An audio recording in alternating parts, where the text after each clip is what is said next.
ऋग्वेद प्रथम मंडल 8वां सूक्त और 8वां मंत्र। ओम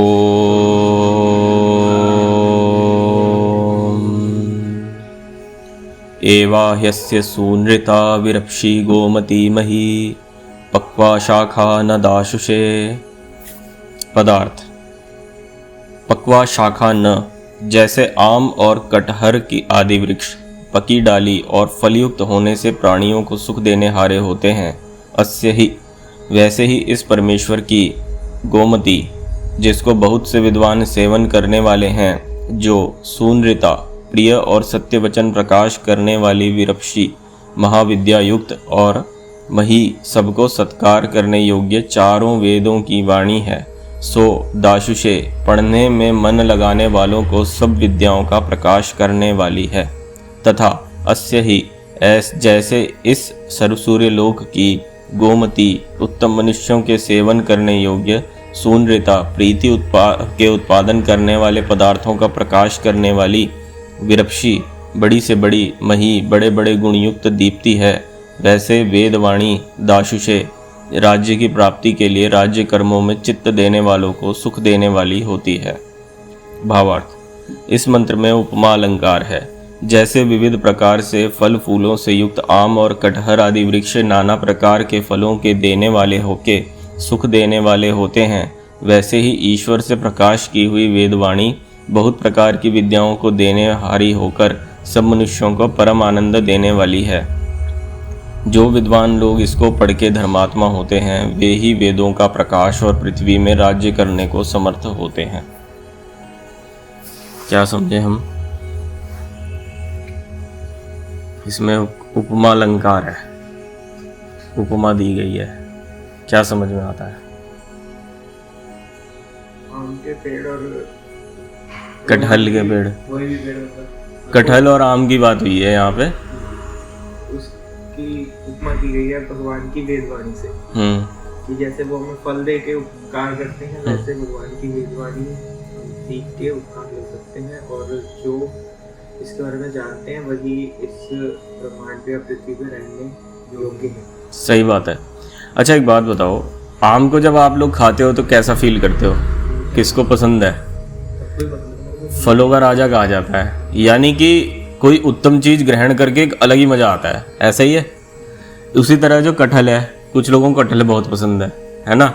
ये दोनों फल कैसे हैं? वृक्ष जैसे इनकी जब डाली पक जाती है तो ये झुक जाते हैं नीचे की ओर, ताकि लोग इसको एक्सेस कर सकें, ठीक है, और इसे खा के हम लोग आनंद को प्राप्त होते हैं, ऐसा ही है ना।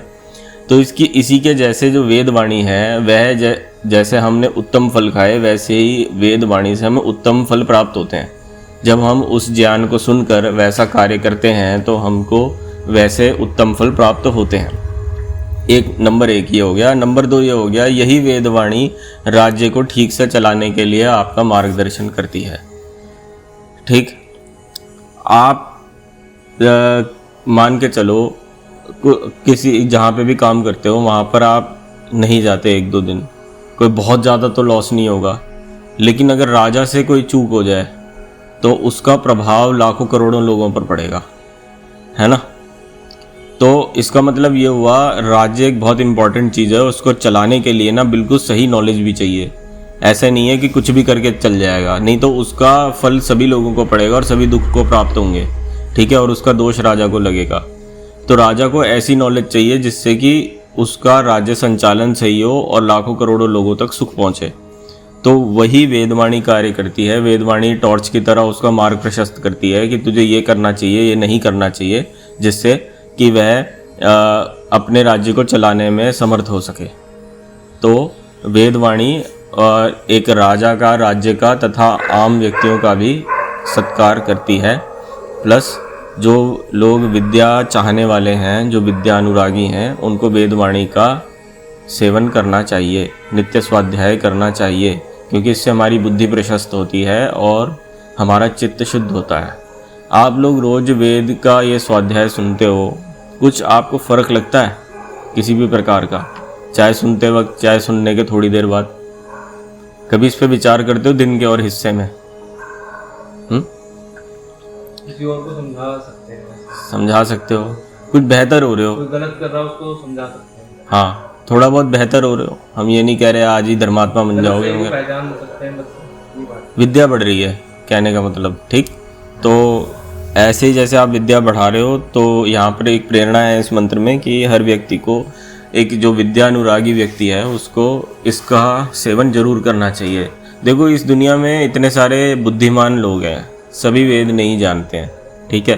कई ऐसे लोग हैं जो अपने अपने तरीक़ों से विश्व की उन्नति के लिए कार्य कर रहे हैं।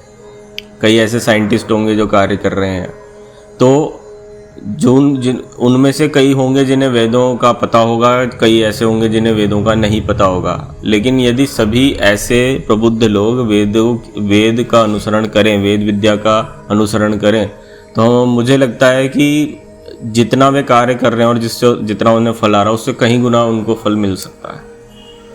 क्योंकि वेद जो है वह जो जिसने इस संसार की रचना की है उसी का ज्ञान विज्ञान है।